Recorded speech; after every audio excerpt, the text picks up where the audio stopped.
In 1984, there lived an old widowed lady by herself in a two-story house who was completely immobile and bound to her wheelchair. Ever since the mysterious death of her husband, she required the aid of a carer who would visit her daily to help her with everyday tasks. What made it even more difficult was the fact that the two floors of the house were only connected by an old staircase inside. When the old lady needed to move between the two, the carer would have to carry her frail body like an infant, up and down the stairs. One day the police received a call from the widow. There had been a murder.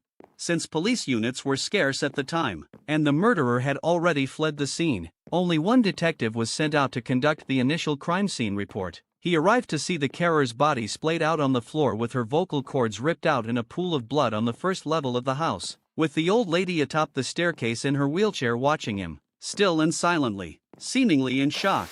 He could immediately rule her out as a suspect, due to her inability to move up and down the stairs, and because she was trapped up there the time the murder took place. It was similar to the death of her husband many years ago, who had suffocated in his sleep on the couch downstairs. The detective put on his gloves, took photos, swabbed for evidence, and covered the body until the coroner arrived later, all routine business. He scoped the house downstairs for any clues, then asked the old lady if he could look upstairs. She insisted that she was upstairs the whole time and no one apart from her had been up there that day. But regardless of this, the detective ascended the staircase, to which she hesitantly moved aside.